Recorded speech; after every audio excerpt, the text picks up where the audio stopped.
Nosso tema de hoje, capítulo 25, esse livrinho aqui, Fonte Viva, Emmanuel, por Chico Xavier. E ele começa, o título dele é Nos Dons do Cristo.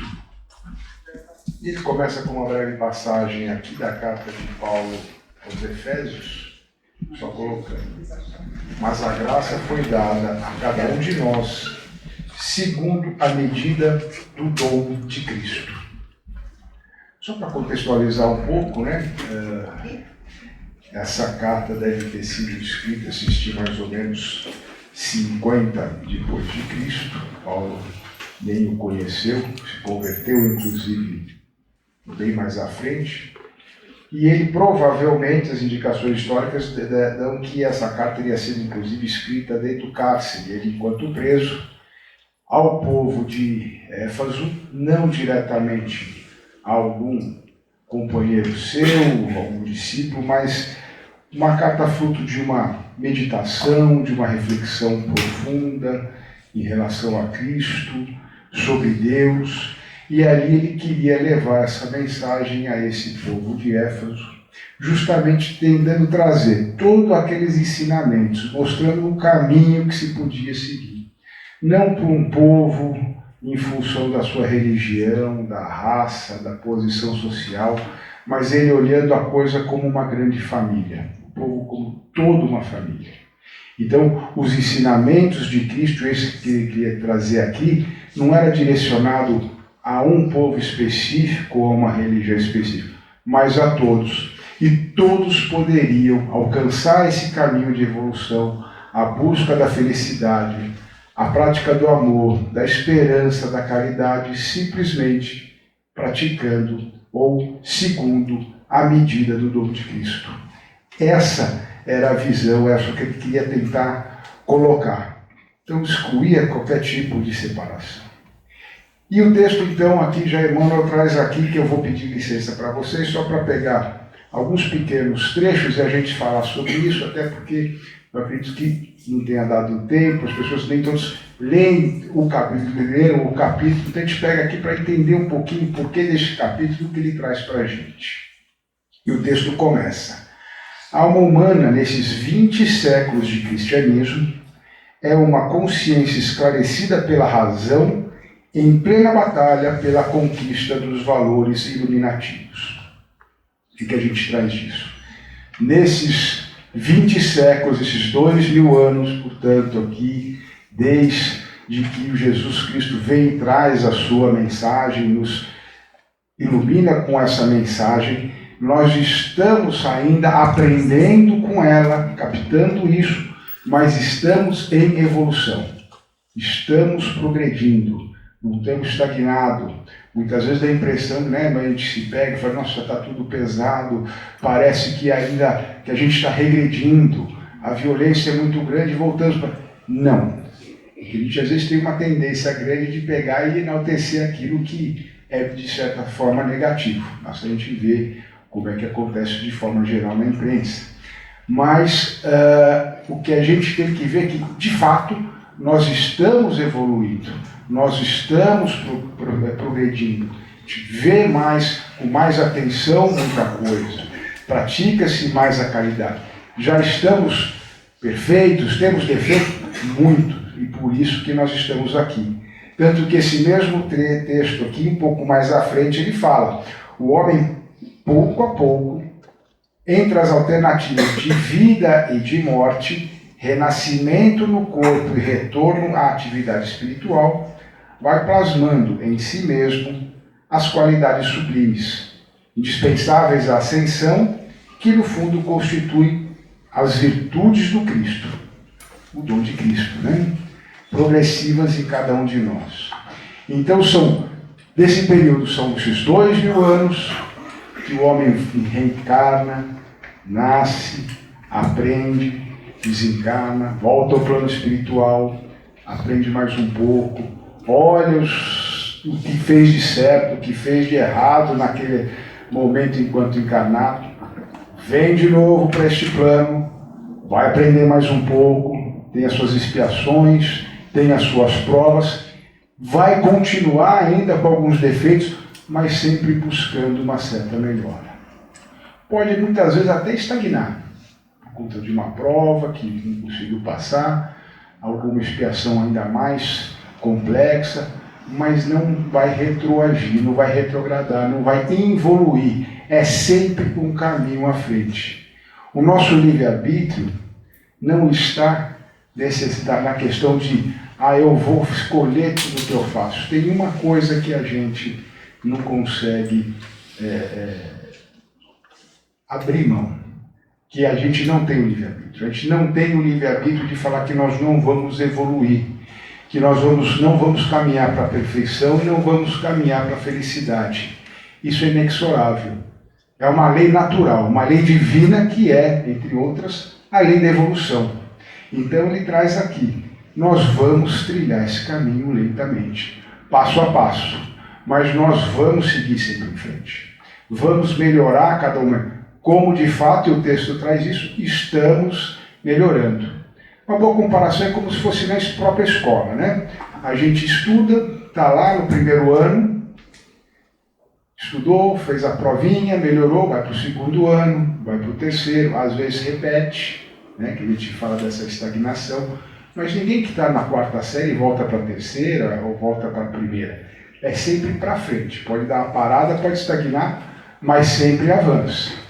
Lembrando o seguinte, a cada momento que a gente aprende um pouco mais, a cada instante dessa depuração, dessa evolução, assim como na escola, as provas são mais difíceis, se exige mais. Temos que ter mais responsabilidade com as nossas coisas. Muita coisa que a gente não precisa, nesse exemplo da escola, enquanto no jardim da infância, no pré, à medida que vai aguentando, nós temos mais responsabilidade com as nossas coisas, são mais deveres de casa a fazer, são provas um pouco mais exigentes, e isso é essencial na nossa evolução, porque também não adianta exigir já a perfeição de quem está começando esse aprendizado. Então, esse é o ponto. E aqui traz, inclusive, a importância e o fato, né, a constatação da reencarnação e da importância dela. Ou seja, é para nós trilharmos esse caminho evolutivo, aprendermos a cada encarnação. Quando retorna momentaneamente ao mundo espiritual, vamos avaliar tudo aquilo que foi feito e nos prepararmos para uma nova encarnação para aprendermos mais e evoluirmos mais. Então, nesses 20 séculos é que nós estamos caminhando efetivamente para isso. E ele traz aqui, e como é que a gente vai caminhar? Vamos seguir esse exemplo, o exemplo do Cristo. E o texto aqui traz, aonde estiveres, seja o que fores, procura aclimatar as qualidades cristãs em ti mesmo, em cada um de nós. Então vamos falar, dando exemplo aqui ainda desse aprendizado dessa escola, a gente lembrar que o Cristo ele sempre nos ensinou, não só por palavras, mas principalmente pelo exemplo. Seguir segundo a medida do dom de Cristo não é simplesmente exteriorizar ou verbalizar, é efetivamente o exemplo, praticar aquilo que a gente fala. Voltando ao exemplo da educação das crianças, é muito mais fácil você ensinar o seu filho pequeno quando você mostra a ação, quando você dá o exemplo, porque aquele contato visual é muito mais fácil do que você simplesmente querer ensinar e falar assim, você faça deste jeito. Às vezes explica, não prestou atenção, está desatento. Mas quando olha que você está agindo daquela forma, pelo exemplo, é aí que realmente a criança vai aprender. E nós somos essa criança. Então, para nosso aprendizado, vamos olhar nessa medida do dom de Cristo. O exemplo, como ele foi para todos. Como eu disse, ele não só falava, ele praticava. Alguns textos falam assim, ele aplicava a pedagogia do exemplo. É pelo exemplo, pelo ato, que vai aprender. E essa, inclusive, é a razão de ele falar por parábolas muitas vezes. Porque ali ele trazia, né, de uma forma, vamos dizer, até lúdica, ou trazia o exemplo de como agir em cada situação. Como fazer aquilo. E de forma que essas mensagens sejam praticamente eternas. Elas se aplicam desde lá, há 2000 anos, até os dias de hoje. A gente consegue pegar exemplos dali e trazer para o nosso dia a dia. é nas bodas de Canaã, é no filho pródigo e em tantas outras. Então o que a gente precisa lembrar é que ele nos ensinou, não só pelas palavras, mas pelo exemplo, e agimos segundo esses exemplos dentro do dom de Cristo. Só para ter uma outra passagem do Evangelho, quando Mateus pergunta para Jesus o que era fundamental, né, que era de extrema importância para o homem não errar, para seguir esse caminho dos mandamentos da religião judaica, o que realmente trazia ali, concentrava a profundidade, o ensinamento todo. Ele fala assim, são duas normas. Amar a Deus sobre todas as coisas e o teu próximo como a ti mesmo. Aí está a base de todo ensinamento, a base de toda realização. Se nós amamos a Deus, acreditamos, temos essa fé, né, honramos a Deus e também amamos ao nosso próximo, que outro pecado, que outra falha. Porque nós não vamos prejudicar ninguém, nós não vamos furtar, não vamos roubar, não vamos mentir, porque nós estamos honrando a Deus, essa é a vontade, não é temer, é honrar, é acreditar nele, né? E com esse amor ao próximo, fazer ao próximo aquilo que nós desejamos, que ele, esperamos que ele faça por nós. Nas nossas dúvidas, portanto, está no livro dos Espíritos também, quando coloca, na dúvida, vem uma situação, como eu devo me comportar numa situação? Primeira coisa que a gente busca, isso não é palavra minha, está lá no livro dos Espíritos, imagine, pense como Cristo faria. Como ele reagiria nisso? Por mais difícil que seja, precisa ser igual a Cristo, ainda estamos bem longe disso. Mas vamos imaginar qual seria a resposta dele. Como ele agiria naquele momento. E porque é essencial a gente ver. E aqui é uma outra passagenzinha rápida desse capítulo. Essa posição de que, mas aquele jeito é mal, é bom. Todos têm o bom, todos têm um lado mal. Para isso que a gente está aprendendo, para isso que a gente encarna, reencarna e assim vai. O que a gente precisa sempre, em cada um, começando por nós mesmos, com nós mesmos, é enaltecer as qualidades positivas, não as negativas. Todos têm o positivo, todos têm o negativo, estamos buscando fazer com que o positivo se sobreponha, tá certo? Então é isso que a gente precisa enaltecer. A cada dia, quando a gente acorda, quando a gente vai ao nosso repouso, é importante fazer essa visão e avaliar tudo o que deu certo. Porque às vezes parece que o nosso dia foi muito difícil, um monte de problemas. Se a gente parar para avaliar e colocar o que foi bom e o que foi ruim, nós vamos ver que a gente teve muito mais experiências positivas do que negativas. Mas ainda existe uma tendência de enaltecer a qualidade negativa.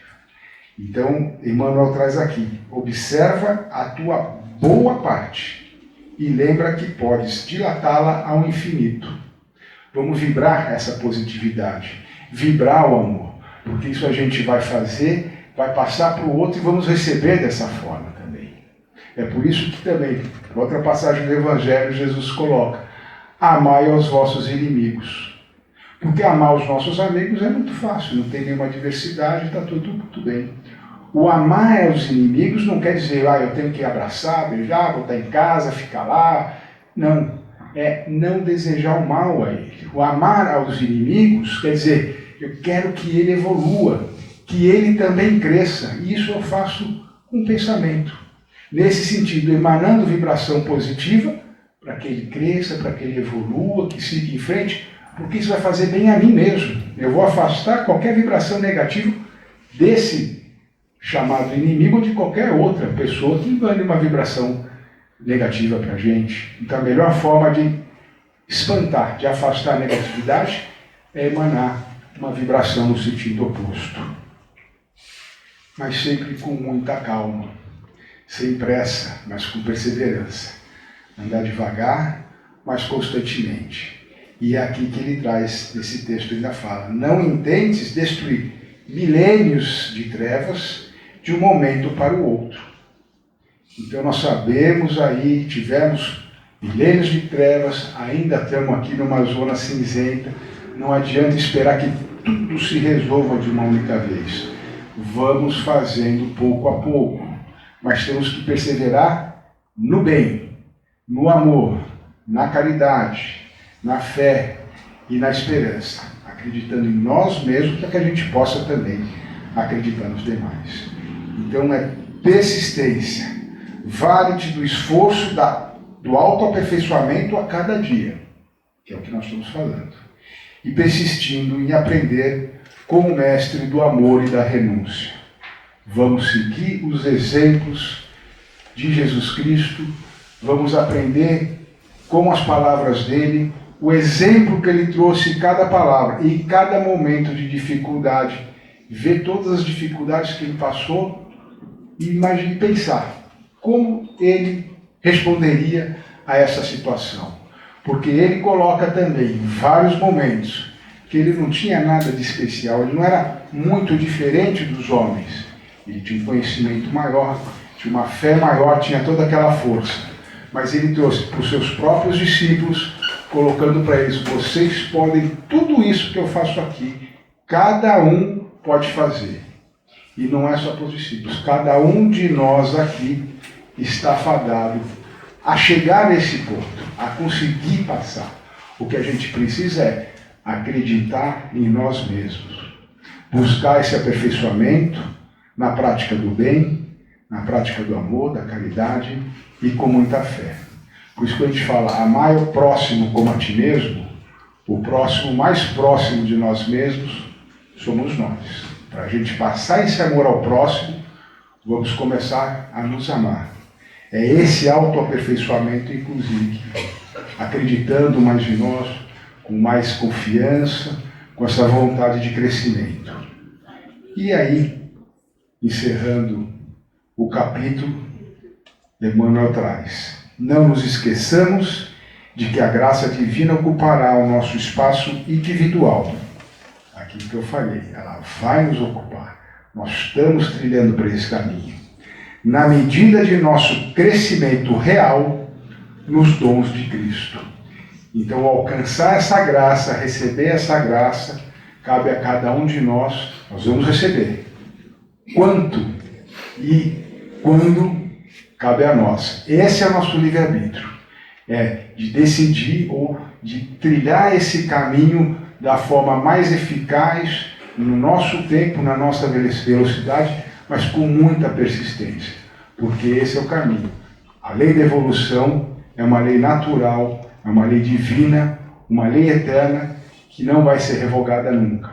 Portanto, vamos acreditar nela. E que nós temos, vamos acreditar em nós, que nós estamos fadados, portanto, a essa felicidade e a essa perfeição. Mas com muito trabalho, perseverança, persistência e muita fé.